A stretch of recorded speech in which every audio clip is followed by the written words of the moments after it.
एक समय माता लक्ष्मी, माता पार्वती और माता सरस्वती को अपने पति व्रत पर गर्व हो गया। तब भगवान की प्रेरणा से देव ऋषि नारद ने उनकी परीक्षा लेने का उपाय रचा। नारद जी ने तीनों देवियों के सामने अनुसुईया जी की महिमा का वर्णन किया और कहा कि उनके समान पतिव्रता तीनों लोकों में कोई नहीं। यह सुनकर देवियों के मन में ईर्ष्या उत्पन्न हुई और उन्होंने अपने पतियों ब्रह्मा, विष्णु, महेश, शिव को सती अनुसुईया की परीक्षा लेने भेज दिया।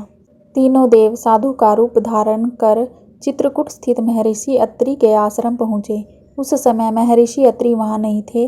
अनुसुईया जी ने अतिथियों का आदर किया, परंतु उन साधुओं ने एक विचित्र शर्त रखी। देवी, हम भिक्षा तभी स्वीकार करेंगे जब आप निर्वस्त्र होकर हमें भोजन परोसेंगी। क्षण भर के लिए अनुसुईया जी ठिठकी, परंतु अपने तपोबल से उन्होंने पहचान लिया कि ये कोई साधारण साधु नहीं बल्कि स्वयं त्रिदेव है। तब उन्होंने संकल्प लिया, यदि मेरा पतिव्रत सत्य है तो ये तीनों देव अबोध शिशु बन जाए। उनकी वाणी सिद्ध हुई और देखते ही देखते त्रिदेव शिशु बन गए।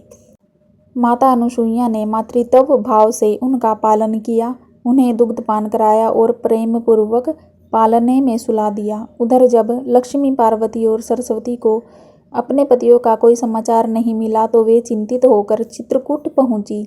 वहां नारद जी ने बताया कि उनके पति तो अनुसुईया जी के आश्रम में बाल रूप में है।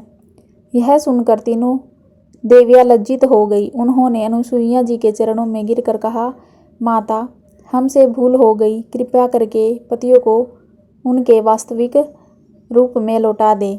अनुसुईया जी का हृदय दया से भर गया। उन्होंने मंत्र जल छिड़का और त्रिदेव पुनः अपने दिव्य स्वरूप में प्रकट हो गए। त्रिदेव उनकी भक्ति और पतिव्रत धर्म से अत्यंत प्रसन्न हुए और वरदान दिया कि वे अपने अंश से उनके पुत्र रूप में जन्म लेंगे। इसी वरदान के फलस्वरूप जन्म हुआ भगवान दत्तात्रेय का, जो ब्रह्मा, विष्णु और महेश के संयुक्त अवतार माने जाते हैं। जय माता अनुसुईया। यह कथा हमें सिखाती है कि सच्ची भक्ति, निष्ठा और विनम्रता के आगे स्वयं देवता भी नतमस्तक हो जाते हैं। हर हर महादेव।